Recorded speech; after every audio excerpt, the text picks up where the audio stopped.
All right, so this is going to be day 2 test review. So let's go ahead, let's rock and roll. Again, when you're taking your test today, have your formula sheet nearby, have a unit circle handy so you have it for reference, have a calculator, have Desmos open, like you have all these resources, have these problems right next to you so you have examples to look at. Like that's what doing notes and stuff, like have some of those resources there so you could go back and see, is this problem similar? Like I don't remember how to do this. So again, I'll go ahead and get started. I look here and it says, which of these is equivalent to this big thing here is equivalent to one of these? Well, how do I know? Well, this is expanded out. I want to try to simplify it. So a lot of times we were taking something and expanding it out to solve it. Well, in this case, I'm given this big old long thing and I want to make it smaller, and I look and I go, okay, well, it's a plus and has a cosine, and sine, sine. So I look at my formulas and I kind of look for something that looks like that. And I'm like, all right, this has like the 1/2 in front. I look at my double angles and nothing looks like it there. So I'm trying to kind of match up what kind of looks like that. And so I go over here and I see these values here of a sine, cosine, plus or minus a cosine, sine. And then I look, ooh, cosine, sine, sine. It has to be this cosine one. That's what it correlates to. What this tells me here is that cosine of, I don't remember what letters they used in the, oh, you just used A. Cosine of A, cosine of B, plus sine of A, sine of B is equal to. So what this is telling me is that if it's a plus in between, then it's going to be a minus here. So look at the correlation. If it's a plus, then it's going to be a minus. This is equal to some cosine of A minus B, right? So this is my A, this is my B. So this whole thing could be simplified into cosine of A minus B. So it's equal to cosine of pi over 12 minus 5 pi all over 12. Well, this is even better because they have a common denominator already. I don't even have to do any hard work. So this is going to be cosine pi minus 5 pi is going to be a negative 4 pi all over 12, which simplifies to negative pi all over 3. And there we go. Done. That's it. So I had to match it up, and then I just needed to make sure I picked the right sign in between. That's going to be where most of your guys' struggles is. So make sure you're choosing that right sign. Let me open up the chat in case you guys have questions. Again, please, if you need clarity on anything, let me know. This is a difficult test. There was a lot of material we covered. So just take your time on it. You have 2 hours to complete it. All right, so my next one, I look here and I go, okay, I want to simplify this expression. I want to see which one of these is equivalent to. So notice they're all written as one term. Here I have it as 2 separate terms. So I'm going to start off by writing it as a single term. They have a common denominator, so I could just rewrite this as 1 minus cosine of 2x all over sine of 2x. All right, well, that's great. I've got that written like that, but I still need to simplify this. I need to clean it up. And I can't do anything if it's going to be written in those 2x formats. I can't just simplify anything like that. But what I do know is that these are going to be my double angles. These are talking about double angles. That's what this 2x is here. So I go to my double angle formulas. Here's my double angle formulas.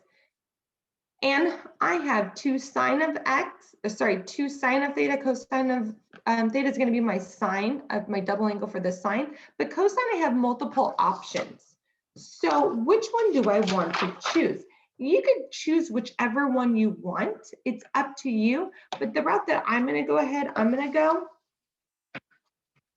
is I'm going to choose my 1 minus for my double angle for cosine of 2x. I had 3 options, and I'm going to go ahead and I'm going to choose my 1 minus 2 sine squared of x. It doesn't matter which one you choose. Like you may have to play around with it, but I'm going to choose this one. I'm going to see how it works out, and hopefully it's the one that I want. Or I could have chosen this. Like there's more than one way. There's not a right way. They're all going to end up being equivalent. So just recognize that it does, that one way isn't better than the other always. Like they're equivalent statements. So the reason why I say it's not really going to matter is because my sine of 2x, I only have one option, thankfully, but it's 2 sine of x cosine of x. Now, if this was only going to be terms of sine, then I would definitely want to pick sine. Or if this was only terms of cosine, then I would pick the cosine one. But I have both. So it kind of really didn't matter. So when I do this, though, you need to remember that this is minus this whole quantity, so that gets distributed. Otherwise, your sign is going to be off. So when I do this, I end up with 1 minus 1 plus 2 sine squared of x all over 2 sine of x cosine of x. These ones cancel out, perfect. That gives me 2 sine squared of x all over 2 sine of x cosine of x. These twos cancel out, right? And remember, this sine squared of x, it's saying I'm doing sine of x times sine of x. It's saying I have 2 sine of x. So I could simplify this sine of x out, and it leaves only 1 sine of x in the numerator. So I end up with just sine of x all over cosine of x, which is just your tangent of x. Here's my answer right here, and we're done. So again, more than one way to go about this, to look at this. This is just the first way that I chose, and it worked out for me. So I don't know how the other ones would exactly work, because I didn't work it out that way, but this was just the route that I chose, and it came out okay, I think. All right, my last one. What's kind of nice about these ones is they gave you the formula you're using right there with it. So I like that, because remember we had 2 different formulas for that. They're going to give you the formulas with them when they do it. So awesome, good to go. Things I need to know though is if I'm finding the area of this triangle and I'm using Heron's formula, I need to know what S is.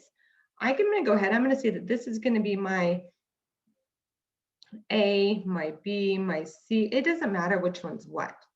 But how do I find that S? We sometimes forget that part. Like, where did S come from? What is S? Well, first, I need to figure out what is the perimeter.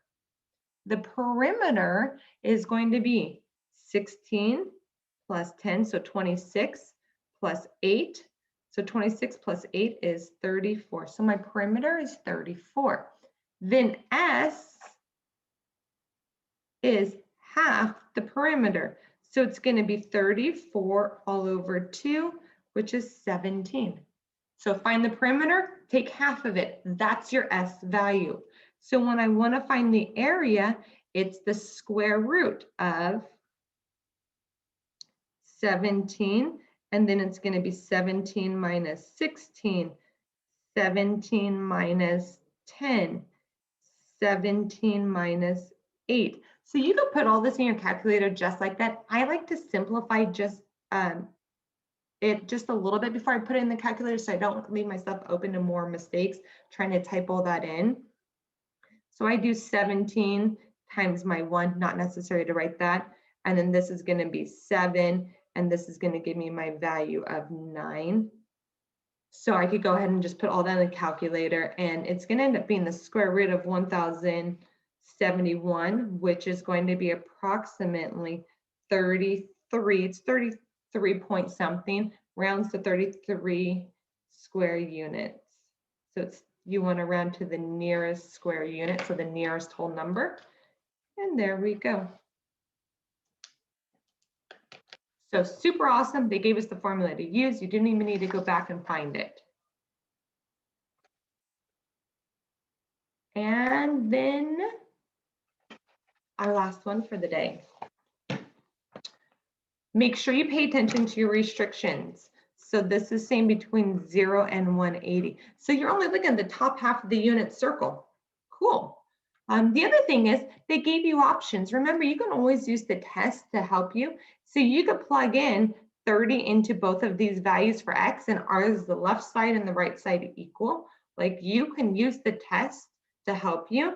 If I was going to solve this mathematically how they want you to, I would go ahead and I'm looking here, and I know that I'm looking for X for when sine of X is equal to my cosine of X. Okay, so here's how I would go about this. Double angle again. I need to get rid of my double angle. So sine of 2x, and we just did this on the front side, sine of 2x is going to be equal to 2 sine of x cosine of x. And that's going to be equal to my cosine of x. Number one mistake you guys are going to make on this is you're going to want to divide both sides by cosine of x to cancel it out. And that's going to be wrong. You're eliminating one of your answers. You're eliminating one of your answers. So what are you supposed to do? Remember, you're solving an equation, set it equal to 0. So in other words, I would want to subtract my cosine of x from both sides so that I have 2 sine of x cosine of x minus cosine of x is equal to 0. Now that I have that, I see that each of these terms has a cosine of x, so I can factor out my cosine of x, and it leaves me with 2 sine of x minus 1 is equal to 0. And those are going to be the two equations that I use to solve. So I have cosine of x is equal to 0. I have 2 sine of x minus 1 is equal to 0. So sine of x is equal to, add 1 divided by 2, 1/2. Again, remember, we're only looking at the top half of my unit circle. So when is cosine of x 0? So we're only looking up here because it gave the restriction 0 to 180. So when is cosine 0? At 90 degrees.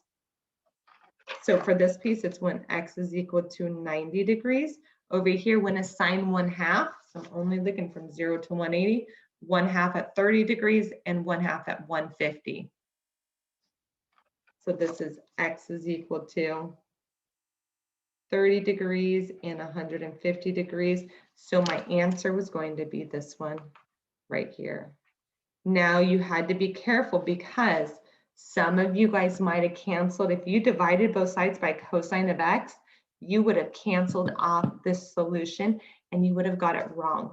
You would have only ended up with this. You need to be careful. Remember, set it equal to 0. Set things equal to 0. Don't divide off values because you could be canceling off one of your solutions. That's all I have for you guys today. If you come up with something else, please feel free to reach out to me. Otherwise, the best of luck on your test.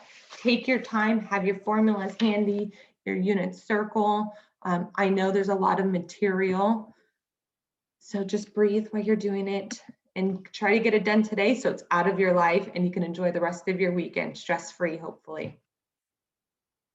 We'll see you guys later. Take care. Thank you. You're welcome. Bye.